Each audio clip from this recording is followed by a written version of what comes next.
Écoutez, je vous salue toutes et tous et je vous félicite et je félicite ceux qui ont organisé ce congrès de l'avoir organisé et ceux qui viennent d'y être venus. Pour vous parler de la dernière phrase du Notre Père, je vais vous parler de 4 choses. Premièrement, je voudrais parler du Christ comme Messie. Ensuite, je parlerai du Notre Père. Ensuite, je parlerai du mal et du malin. Ce n'est pas tout à fait la même chose. Et puis, je parlerai de la délivrance. Je crois que pour comprendre quelque chose au christianisme en général et au Christ en particulier, il faut se reporter au chapitre 21 de l'Apocalypse, où on nous parle de l'essence de la réalité. L'Apocalypse, pour ceux qui ne la connaissent pas, signifie la fin du monde dans une destruction généralisée. C'est ainsi que le terme apocalypse est compris dans notre culture. L'apocalypse ne signifie absolument pas la destruction du monde, mais une seule chose, l'absolue nouveauté. Pour nous, il s'agit là d'un renseignement et d'une indication précieuse. Cela veut dire que tout va vers la nouveauté. Et en aucune raison, il ne saurait être l'occasion de détruire le monde, mais au contraire d'arrêter de le détruire. Cette absolue nouveauté, elle s'exprime par la signification profonde de Dieu. Si nous nous reportons au premier chapitre de l'Apocalypse, Dieu est défini comme celui qui est, et il est précisé qu'il a été, qu'il est et qu'il sera. Dieu est l'inimaginable. C'est ce que veut dire Dieu est celui qui est, qui a été et qui sera.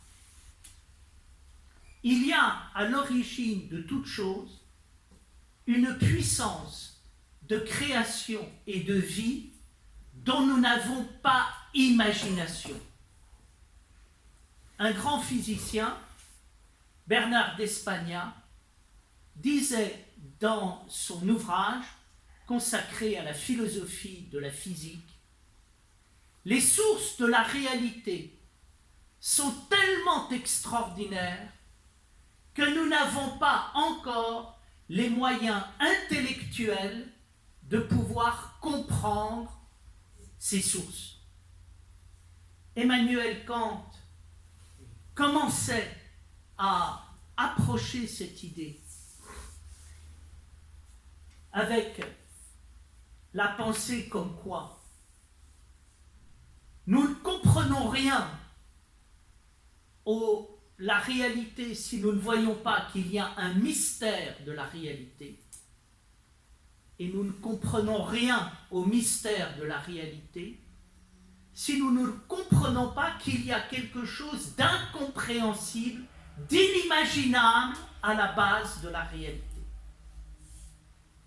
Dans les évangiles, cet inimaginable est exprimé par cette parole tout à fait extraordinaire du Christ lorsque, interrogé par les disciples afin de savoir pourquoi il parle en parabole, le Christ répond qu'il parle en parabole pour qu'ils ne comprennent pas, que voyant, ils ne voient pas, et que entendant, ils n'entendent pas. Comprendre, c'est comprendre l'incompréhensible. Dans les lettres qui sont publiées à la fin de ses écrits, Denis l'Aréopagite dit « Le mystère du Christ est profondément caché, et celui qui pense l'avoir compris n'a rien compris. » Qu'est-ce que veut dire l'incompréhensible? L'incompréhensible n'est pas à appréhender d'une manière intellectuelle, comme la négation de l'intelligence. L'incompréhensible est à comprendre comme un état spirituel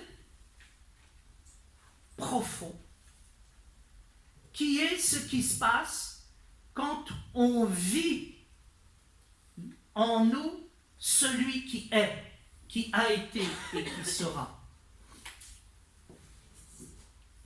Lorsque je vis quelque chose d'important, de profond, d'essentiel, je ne comprends plus ce que je vis. Pourquoi? Parce que je suis devenu ce que je vis et que je ne parviens plus à cerner les contours de ce que je vis. Ça ne m'empêche pas de vivre, jamais je n'ai aussi bien vécu. Ça ne m'empêche pas de comprendre, jamais je n'ai aussi bien compris les choses. On commence à comprendre la vérité du Christ et des évangiles si on a à l'idée que ce qui nous est dit nous amène dans l'inimaginable, qui est d'une absolue nouveauté. Et là, nous pouvons comprendre un troisième élément essentiel qui est le Christ et le Christ en nous. Il y a les images du Christ et il y a la réalité du Christ. La réalité du Christ, elle est donnée dans la relation entre le Père et le Fils. Relation qu'il faut bien comprendre en ne restant pas à l'extérieur de ces mots, mais en les comprenant à l'intérieur. Attention à ne pas faire du Père le Père tel que nous l'entendons dans l'espace de la famille. Attention à ne pas faire du Fils le Fils tel que nous le sentons à l'intérieur de l'espace de la famille. Le Père et le Fils renvoient à la plus haute réalité spirituelle qui soit. Le Père, c'est celui qui est. Le Fils, c'est ce qui se passe quand le Père fait être pour que le Fils, à son tour, fasse être et nous fasse rentrer dans le Dieu vivant. Qu'est-ce que c'est que Christ en nous? Christ en nous est l'expérience que je vis lorsque je vis la relation du Père et du Fils, de l'être et de ce qui fait être, de l'être et de ce qui me fait être, et qui fait que je deviens en tant que personne. Là, nous vivons l'extraordinaire expérience du Christ, c'est-à-dire du Fils en nous qui nous fait être. Et là, le Christ, ça n'est pas des mots, c'est la réalité, c'est la même chose que moi-même, dans le plus profond de moi-même. En ce sens, nous comprenons pourquoi le Christ est Messie, c'est-à-dire libérateur. De quoi faut-il se libérer? C'est bien simple, il faut se libérer de tout. Il faut se libérer du monde, mais il faut se libérer dans le monde, et j'y reviendrai, du mal, de la souffrance, de la mort, du Satan, de la tentation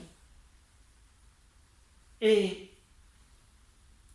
de l'ignorance dans laquelle nous vivons. Les pères du désert mouraient au monde et voyaient l'évangile comme la mort au monde. La mort au monde, ça signifie d'arrêter de se tromper à propos de la réalité et de penser que la réalité se trouve dans le monde que nous voyons, dans la société dans laquelle nous vivons et dans l'histoire dans laquelle nous sommes. Le monde, la société et l'histoire ne sont pas la réalité, non pas parce qu'ils sont dépourvus de réalité, mais parce qu'ils pensent être la seule réalité et qu'ils ne nous emmènent pas dans la profondeur ultime de la réalité. Qu'est-ce qui fait que nous sommes dans la réalité? C'est que nous faisons une véritable expérience de vie. Qu'est-ce que faire une expérience de vie? C'est faire une véritable expérience de l'existence et de la conscience de l'existence. Il y a l'existence et il y a l'existence qui est. Je suis dans la réalité dans la mesure où je suis dans l'existence qui est, avec une conscience qui est, dans un rapport d'être à être et de personne à personne. Je suis dans la réalité dans la mesure où je suis dans le monde qui est, et pas simplement dans le monde. Dans la mesure où je suis dans la société qui est, et pas simplement dans la société. Dans la mesure où je suis dans l'histoire qui est, et pas simplement dans l'histoire. Et quand est-ce que je suis dans l'existence qui est, avec la conscience qui est, dans un monde qui est, dans une société qui est, et dans une histoire qui est, quand je vis une véritable ascèse, purification de mon âme, qui fait que je me tais, que je regarde, que j'écoute, et que je me mets à exister dans un monde que je fais être. Là, nous sommes dans la réalité. D'où le fait de la nécessité absolue de passer par Dieu et l'être pour pouvoir rentrer dans la plénitude de la vie. Sans un moment de profonde concentration, de profond arrêt de tout, d'écoute de tout mon être, de vision de tout mon être, d'existence de tout mon être. En clair, sans un moment, un amour absolu de la vie que je vis, il n'y a pas de vie, il n'y a pas de réalité. On est dans une fantasmagorie. Cette fantasmagorie, nous sommes plongés dedans. Nous vivons dans un monde d'une irréalité croissante parce qu'on ne nous apprend pas à être. Tout le monde explique qu'il va falloir qu'une véritable éducation existe, sans qu'on comprenne bien ce qu'on entend par éducation. Si bien qu'on pense que l'éducation, c'est faire de l'histoire, de la géographie et d'apprendre les matières que nous avons apprises au lycée. C'est pas ça, l'éducation. L'éducation, elle se fonde sur l'enseignement. Et l'enseignement, c'est ce que le Christ n'a pas arrêté de faire toute sa vie. Il a guéri les corps et il a enseigné les âmes. Et il leur a appris quoi? Il leur a appris à aimer, à vivre de tout son être à écouter de tout son être, à entendre de tout son être, à rentrer dans sa chair, à rentrer dans l'intime de soi-même pour découvrir Dieu à l'intérieur de l'homme sous la forme du Père et du Fils, de ce qui est, de ce qui fait être et de ce qui me fait être. Autrement dit, pourquoi est-ce que le religieux bien compris en général, le spirituel bien compris en général, le christianisme bien compris en général et l'Église orthodoxe en général, c'est l'avenir de demain. Parce qu'il n'y a que là que nous allons apprendre ce que veut dire regarder, écouter, rentrer dans sa chair, avoir de l'être, avoir une véritable conscience, avoir une véritable existence. Quand je vis dans cet état d'existence, je vis un état étonnant. Mon esprit est totalement délivré de toute chose, de tous les attachements du monde. Je vis un état de liberté absolue qui est l'état d'Ézéchias dont parlent les pères du désert et qui est la chose du monde la plus inouïe, la plus délectable, la plus désirable qui soit. Les sages de l'Antiquité cherchaient la paix de l'âme parce qu'ils avaient compris que l'on peut posséder toutes les richesses du monde. Si on n'a pas la paix de l'âme, on est le plus pauvre des hommes. À l'inverse, si on a la paix de l'âme, même si on n'a rien, même si on est pauvre, on est le plus riche des hommes. Quand est-ce que je suis dans l'Ézéchias? Quand est-ce que je suis dans la tranquillité d'âme? Quand je me suis totalement libéré de tous les attachements du monde. La sagesse indienne a un très beau terme pour parler des Ézéchias qui se sont libérés intérieurement. Elle parle d'eux comme des délivrés vivants. Nous commençons à rentrer dans le Notre Père. Délivre-nous du malin, fais de nous des délivrés vivants.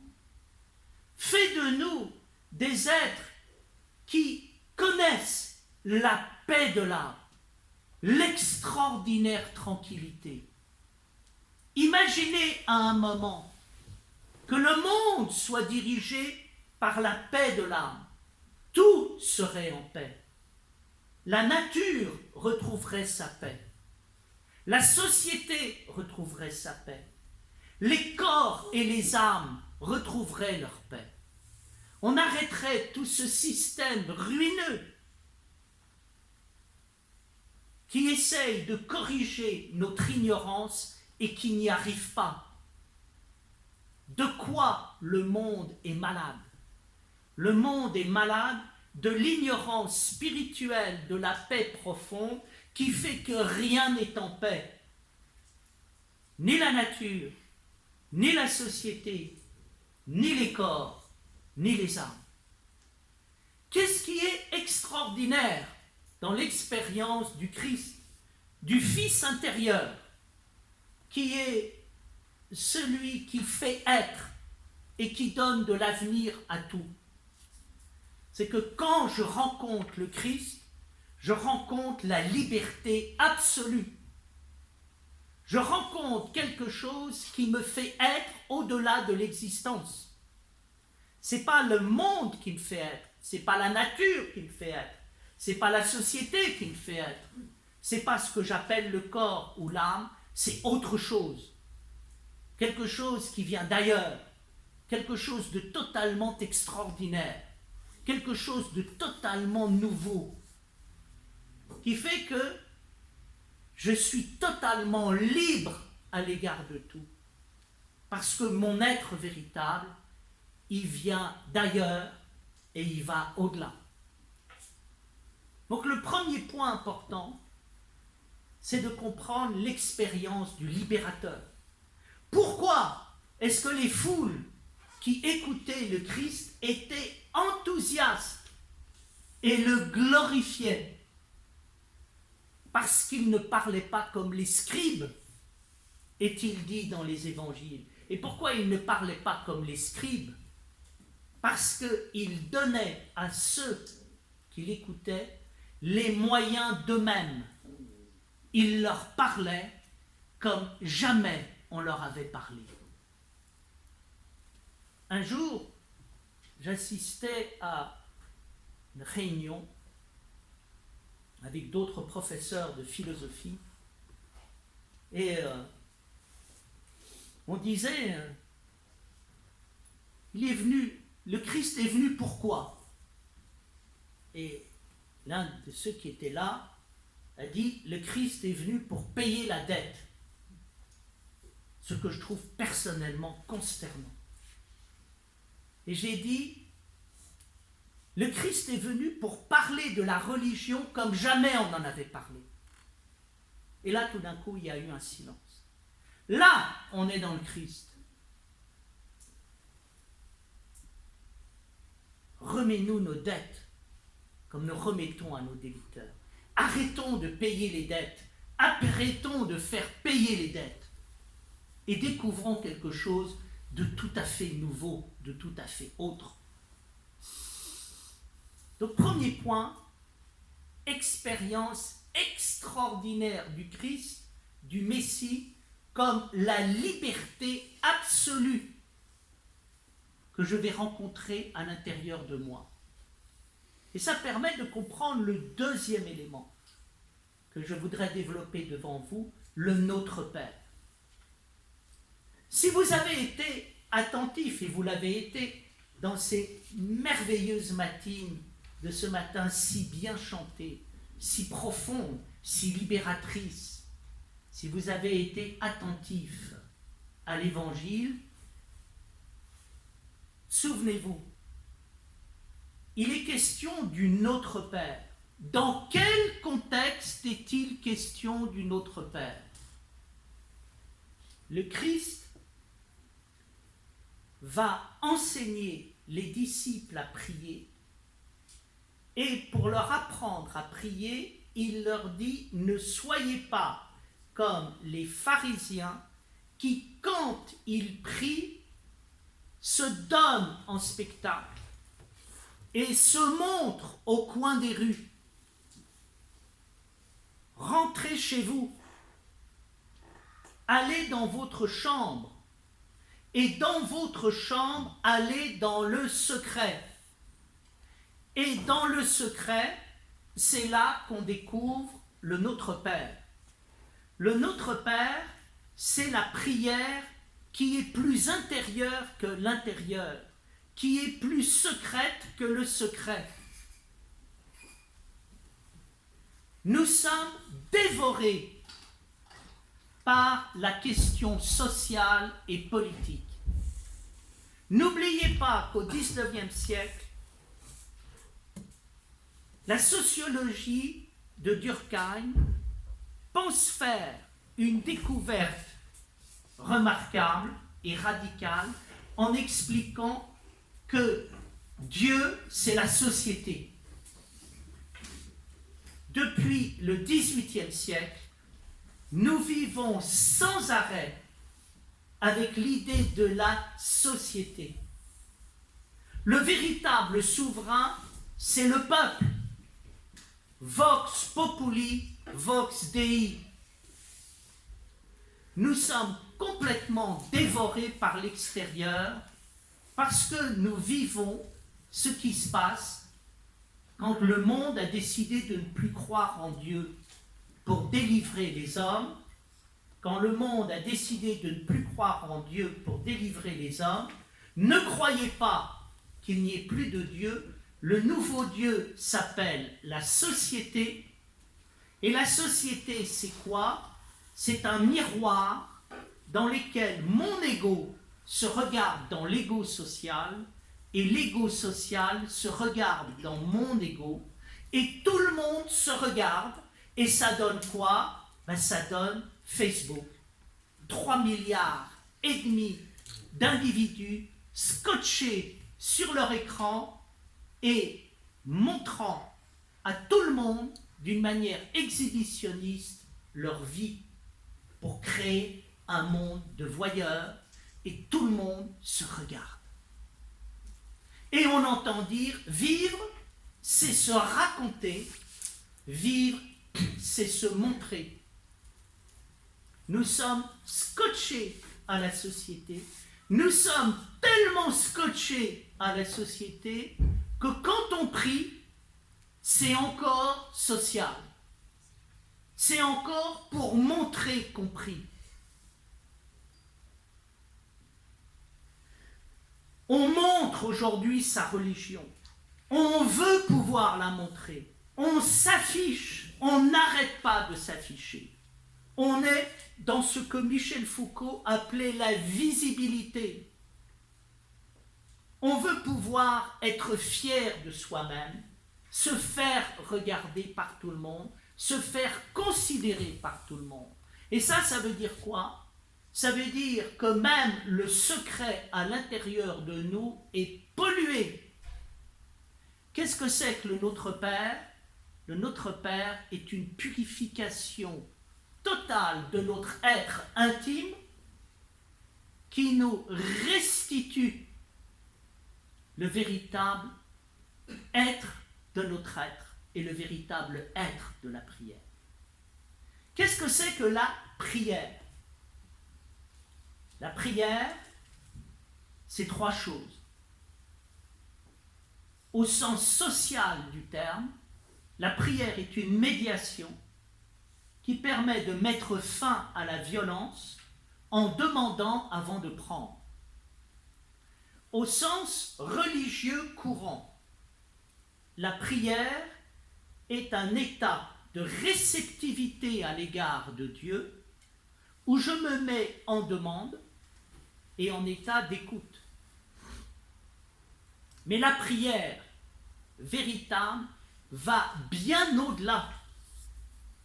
Simone Weil, la philosophe, a merveilleusement défini la prière en disant que la prière était attention absolue. D'où l'extraordinaire bienfait de la prière en nous. Rentrer dans la prière, c'est rentrer dans l'attention absolue et c'est retrouver notre être, c'est ressusciter, c'est se mettre en état de réceptivité à l'égard de la nouveauté, de l'inimaginable et de l'incompréhensible. Si vous êtes attentif et attentive au Notre Père, vous verrez qu'il y a 2 mouvements dans le Notre Père. Le premier mouvement est un mouvement qui monte et le deuxième mouvement est un mouvement qui descend. Notre Père qui es aux cieux, que ton nom soit sanctifié, que ton règne vienne, que ta volonté soit faite sur la terre comme au ciel. On parle du Père, on parle du nom, on parle du règne, on parle de la volonté. On demande à celui qui est, qui a été, qui est et qui sera d'être ce qu'il est, ou plutôt on se met devant lui, on se met totalement dans l'être, et en particulier à travers le nom de Dieu. N'oubliez pas que le nom de Dieu dans la Bible, c'est « Je suis ». Quand ils me demanderont « Quel est ton nom ?» Que leur dirai-je? Demande Moïse à Dieu, et Dieu répond « Tu leur diras que mon nom est « Je suis » et que « Je suis » est avec eux. « Je suis » c'est le nom de Dieu, mais c'est le nom de moi quand j'existe, et c'est le nom de moi avec Dieu quand nous sommes dans la communion l'un à l'autre, d'être à être et de personne à personne. là, nous sommes en Dieu, dans l'expérience vivante absolue de ce qui est. Prononcer l'être, rentrer dans la conscience absolue de l'être. Et ensuite, descendre dans les profondeurs de la condition humaine pour la libérer de ce qui empêche d'accéder à son être. Donne-nous le pain essentiel. Remets-nous nos dettes. Ne nous laisse pas succomber à la tentation et délivre-nous du malin. Rentrez dans l'essentiel. Arrêtez d'être dans la logique du monde, où on n'arrête pas de se poursuivre les uns les autres pour se faire payer. Arrêtez de vivre dans ce monde où tout est calculé, où quand on donne quelque chose, c'est toujours sur le mode du donnant-donnant. Arrêtez ce monde du contrat, où rien n'est gratuit et libre. Arrêtez également d'être tenté. Qu'est-ce que c'est que la tentation? La tentation, c'est la tentation. Ça veut dire quoi? Ça veut dire ce qu'on entend tout le temps dans les supermarchés. Mesdames, laissez-vous tenter. Ayez le plaisir d'être tenté. Et c'est quoi le plaisir d'être tenté? Le plaisir d'être tenté, c'est le malin plaisir. D'un plaisir que je sais mauvais, mais qui est d'autant meilleur qu'il est mauvais et que je puisse céder à ce plaisir. Là, on est dans un jeu pervers. On n'est pas simplement dans le calcul, on est dans le calcul à l'égard du calcul sur les désirs. Alors maintenant, rentrons dans le vif du sujet, puisque ça n'était que l'introduction de mon propos. Parlons de délivre-nous du malin. Parlons du mal, parlons du malin et parlons de la délivrance. Qu'est-ce que c'est que le mal? Le mal, c'est l'horreur, c'est l'atrocité, c'est les abominations, c'est les choses effarantes auxquelles nous avons affaire malheureusement tous les jours. C'est des crimes épouvantables, c'est des malversations sidérantes, c'est des escroqueries monstrueuses, c'est quelque chose sur quoi on n'arrive pas à mettre un nom.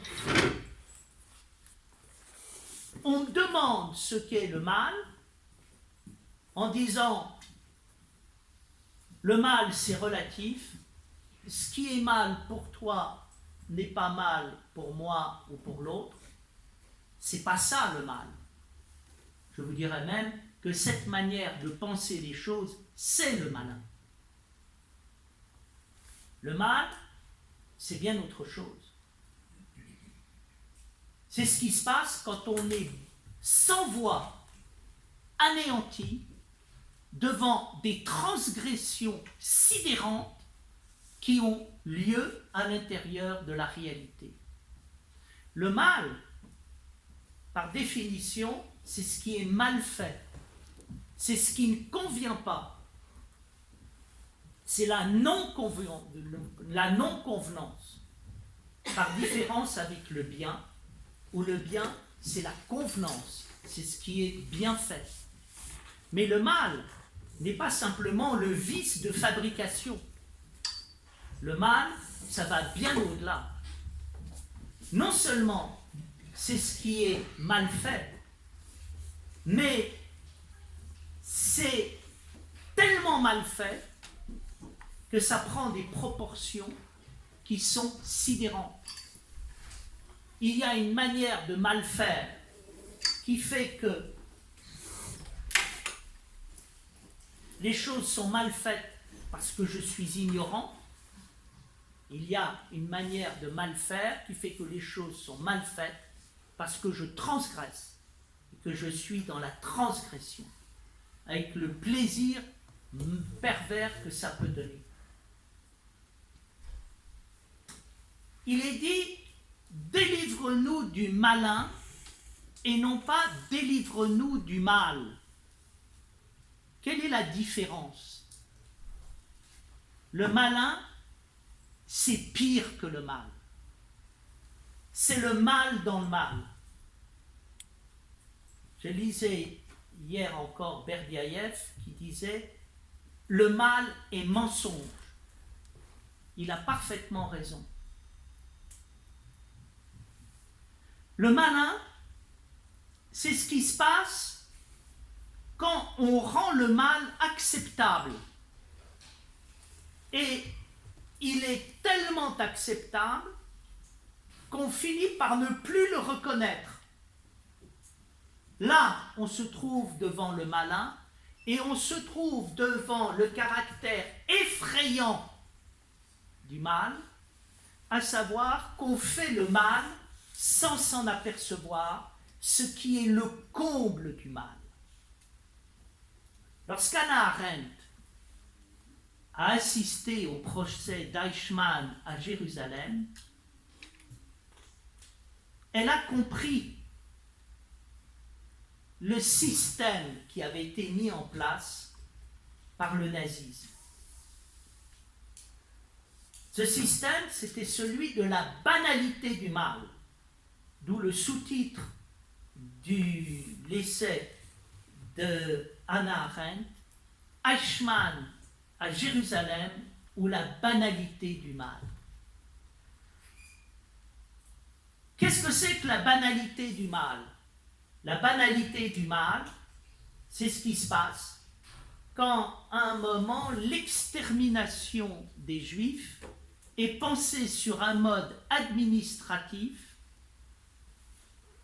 de sorte que ceux qui exterminent n'exterminent pas, ils remplissent des devoirs administratifs.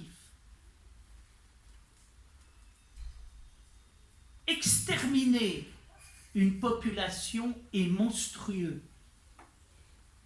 Mais exterminer une population en disant « Aujourd'hui, nous n'avons brûlé que 800 juifs, on doit en brûler 1000 par jour, demain, il faudra rattraper le retard. » Là, on est devant la monstruosité à l'état pur, c'est-à-dire que la monstruosité est devenue administrative et plus personne ne s'aperçoit du monstrueux. Si bien qu'il domine le monde sans que le monde s'en rende compte. Il faut nous libérer du mal, c'est-à-dire du plaisir que l'on peut avoir à rendre le monde malade, à rendre le monde méchant et à rendre le monde désespéré. Leibniz disait qu'il y a 3 figures du mal: le mal de maladie, le mal de méchanceté et le mal de désespoir. On peut appeler le malin plaisir de rendre le monde malade, le malin plaisir de se rendre malade, le malin plaisir d'être méchant et de rendre le monde méchant, le malin plaisir de désespérer et de faire désespérer. Mais ce n'est pas ça le mal véritable. Le mal véritable, c'est bien autrement profond.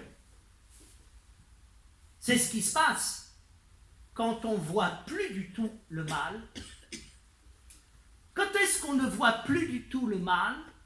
On ne voit plus du tout de mal dans les rationalisations que nous faisons à propos du mal et qui, à un moment, vont le rendre acceptable. il y a 4 manières de rendre le mal acceptable. Le premier, c'est la fatalité. Le deuxième, et je vais m'expliquer là-dessus, c'est la rédemption. Pardon, le deuxième, c'est la naturalisation.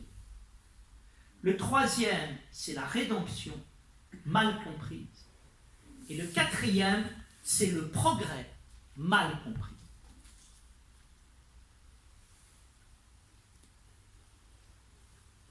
Saint Paul a cette parole, je vois le bien et je fais le mal.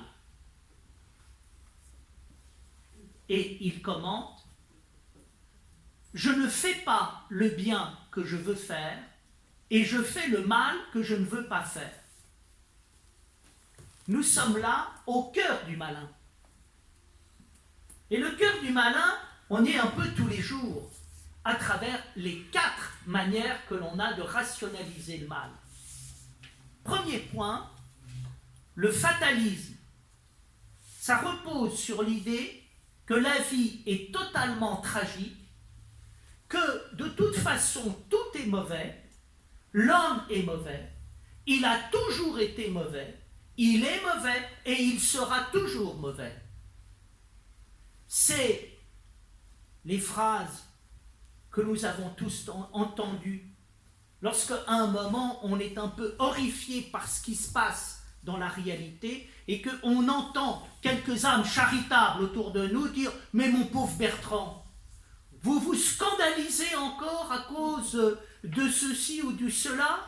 Moi, ça fait longtemps que plus rien ne m'étonne. » Qu'est-ce qui se passe quand on dit l'homme a été mauvais, il a toujours été mauvais, il est mauvais, il sera toujours mauvais? On prend le nom de Dieu, celui qui a été, qui est et qui sera, et on le remplace par le mal. Et tout d'un coup, l'être devient le mal, et le mal devient l'essence du monde. Il faut faire très très attention. Le mal comme essence du monde, on baigne dedans. On baigne dans un désespoir institutionnalisé, on baigne dans ce qu'on peut appeler le nihilisme ordinaire. Le deuxième élément qui marque les rationalisations du mal, c'est la naturalisation du mal. La naturalisation du mal, c'est ce qu'on appelle le manichéisme et qui a été si mal compris. Vous avez un certain nombre de philosophies qui expliquent que le monde, pour exister, a besoin du bien et du mal. Que le mal est une force nécessaire dans la réalité. Ça s'exprime par des raisonnements totalement idiots que vous avez tous entendus, que nous avons tous entendus. Ce raisonnement étant le suivant, dans la vie, il faut que tout s'équilibre. Et donc, nous avons besoin du bien et du mal pour tout équilibrer. Le bien, c'est bien, mais trop de bien, c'est mal. Donc, il faut un peu de mal pour rééquilibrer le trop de bien, qui n'est pas si bien que ça. Le mal, c'est mal, mais trop de mal, c'est mal, donc il faut du bien. Et donc, il faut du bien et du mal pour vivre dans un état harmonieux. Ça entraîne ces raisonnements stupides, expliquant que pour avoir du plaisir, il faut souffrir. Parce que c'est comme ça qu'on peut apprécier le plaisir. Donc, vivre la souffrance, ça permet de mieux apprécier le plaisir quand il vient. Avec ce genre de choses, vous justifiez tout. Et vous expliquez, par exemple, que les sociétés ont besoin du mal. C'est la fameuse théorie de la guerre, disant que la guerre est purificatrice et permet à un moment de libérer les excès qu'il peut y avoir dans une civilisation. C'est les discours que l'on entend tous les jours en disant pardonnez-moi, je vais être cavalier, faut que ça pète. Ça ne peut plus continuer comme ça. On va tous descendre dans la rue, on va tout casser, et puis ça va rééquilibrer le monde. À l'occasion du Covid, on n'a pas arrêté d'entendre des théories purificatrices à l'égard du mal, dans lesquelles, finalement, le mal, c'était bien, parce que ça permettait de rééquilibrer les choses. Fameuse théorie comme quoi la nature se venge parce qu'on l'a maltraitée.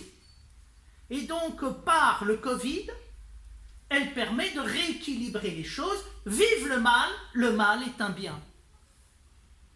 Imaginez qu'on prenne tous ces gens, ce qu'on pourra appeler les rationalisateurs du dimanche, qu'on les prenne au pied de la lettre. Mais écoutez, on ne prend plus aucune mesure médicale et sanitaire, on laisse se développer toutes les maladies, puisque de toute façon, c'est purificateur. À propos du mal, il faut aussi que nous, chrétiens, nous nous regardions en face. Il y a une façon de penser dans le christianisme, de mal dans le christianisme, qui n'est pas acceptable. C'est celle qui consiste à dire que Dieu nous envoie le mal pour notre bien. Il faut faire attention. On fait de Dieu le père du mal et on justifie tout. Il faut faire attention à ce qu'on peut appeler le syndrome de Stockholm. C'est ce qui s'est passé lorsque des otages sont devenus amoureux de leur geôlier et ainsi ont surmonté l'angoisse de leurs conditions. Ce n'est pas Dieu qui nous envoie le mal pour notre bien. Dieu nous envoie le salut par rapport au mal, mais en aucun cas le mal. Et attention à ne pas faire de Dieu celui qui va nous sauver par le mal, la souffrance et la mort. C'est très très profondément inscrit, malheureusement, dans toute une mémoire chrétienne qui n'est rien d'autre qu'une mémoire païenne christianisée, qui n'a pas encore compris le message profond de Dieu. Dieu veut que l'homme soit, comme disait Berdyaev, et il veut non pas le mal, la souffrance et la mort pour le bien de l'homme, il veut arrêter le mal, la souffrance et la mort en montrant qu'il y a d'autres manières de vivre et de se sanctifier que de passer par une héroïsation de la violence. Dieu nous donne la capacité de traverser le mal, la souffrance et la mort.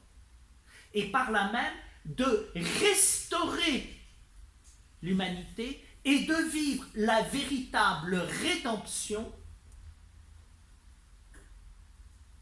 Lorsque saint Paul parle de la dette, de quoi parle-t-il? Il parle de l'esclavage et il parle de ce qui se passe quand on libère les hommes de l'esclavage. Bien, on les rachète, c'est-à-dire que Dieu ne veut pas que les hommes soient esclaves et il va racheter les esclaves à ceux qui les rendent esclaves pour les libérer. En ce sens, oui, le Christ est venu racheter les hommes, non pas en glorifiant la souffrance, le mal et la mort, mais en arrêtant le fait que nous soyons tous esclaves du mal, de la souffrance et de la mort, et que nous arrêtions de nous faire souffrir les uns les autres pour tirer profit les uns et les autres. Et là, il faut comprendre une chose, il faut souffrir de ne plus souffrir, et il faut être capable de mourir au plaisir que peut donner la mort. Et il faut être capable d'arrêter d'aimer le mal comme on le fait. Là, nous avons affaire au malin, à savoir que l'amour du mal, de la souffrance et de la mort est quelque chose d'extrêmement profond dans l'âme humaine. Ça me fait penser à ce que disait un psychologue à propos de la névrose. Il me dit c'est très difficile pour nous de guérir des malades qui sont névrosés parce qu'ils sont devenus amoureux de leur névrose, et si vous leur enlevez leur névrose, eh bien tout d'un coup ils tombent encore plus malades. Il faut bien faire attention, nous sommes très malades. Pourquoi? Parce qu'on se plaint du mal, de la souffrance et de la mort, mais si on les supprimait, eh bien tout d'un coup il nous manquerait quelque chose. Et on désirait le retour au mal, à la souffrance et de la mort. Pourquoi? Eh bien parce que c'est tellement distrayant. Que de fois j'ai entendu dire que la perfection était ennuyeuse. Que de fois j'ai entendu dire que, bon, la souffrance, bien sûr, c'est pas bien. Mais qu'est-ce qu'on s'ennuierait si on ne souffrait pas? Quand c'est les autres qui souffrent, quand c'est les autres qui subissent le mal et la mort, on trouve ça très bien. Quand c'est nous qui les subissons, on trouve ça beaucoup moins bien. Et donc, nous comprenons la parole du Christ. Délivre-nous non seulement du mal, mais du plaisir que l'on peut avoir à faire du mal, mais délivre-nous du malin, c'est-à-dire des rationalisations dans lesquelles nous sommes, et qui fait qu'à un moment, on va banaliser le mal, ou pire, on va devenir désinvolte à l'égard du mal, de la souffrance et de la mort, et on va aimer leur existence. Dernier point, la question du mal, de la souffrance et de la mort se trouve au cœur de la réalité du progrès. Leibniz disait que ce qui permet de trouver un sens au mal, c'est de trouver que le mal est un moindre mal par rapport à un plus grand bien à venir. À partir de là, on justifie tout. Même si je vois mal comment on pourrait prendre la Shoah comme un moindre mal, même si je vois mal comment les millions et les dizaines de millions de croyants qui sont morts en Russie ou bien encore en Chine sont un moindre mal par rapport à un plus grand bien. Autrement dit, notre Père s'achève par la plus extraordinaire libération de l'âme humaine qui puisse exister. J'ai commencé mon exposé en disant le message qui est donné par les évangiles de Christ est le message le plus extraordinaire qui soit, parce que ce message est là pour expliquer que le fondement de la vie est extraordinaire et que l'homme est voué, est appelé à cet extraordinaire. Pour accéder à cet extraordinaire, il nous faut rentrer dans le secret de notre être et purifier totalement notre âme. Et pour ça, il faut rentrer dans le nom de Dieu en faisant de notre existence le nom même de Dieu. Et il faut rentrer aussi dans les profondeurs de ce qui maintient l'humanité en esclavage. Ce qui maintient l'humanité en esclavage, c'est de ne pas être dans le pain essentiel, c'est d'être dans le calcul, c'est d'être dans la tentation, et c'est d'être non seulement dans le mal, mais dans le malin. Si nous pouvons éviter de rationaliser les choses, nous sommes sauvés. Qu'est-ce qu'il y a à faire vis-à-vis du mal et du malin?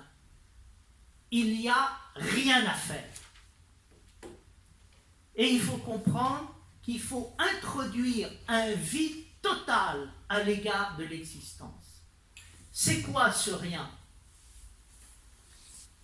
Quand il y a un accident sur l'autoroute et que quelqu'un est dans une voiture coincée et la voiture commence à brûler, vous avez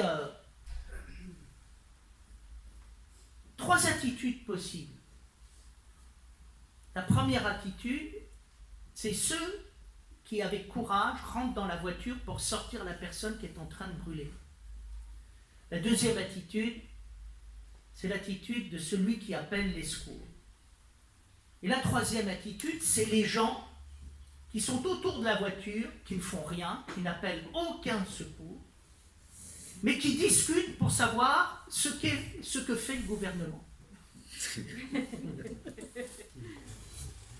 Qu'est-ce que nous propose le Christ quand il nous dit « Délivre-nous du malin ».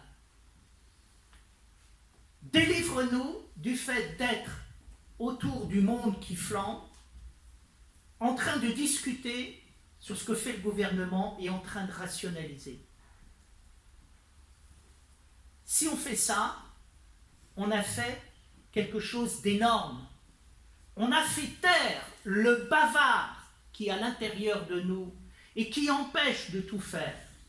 Et on permet à ceux qui sauvent ou à ceux qui appellent le salut de pouvoir venir. Le Notre Père, c'est une extraordinaire purification de notre âme, grâce à laquelle la vie peut commencer. Je vous remercie pour votre attention.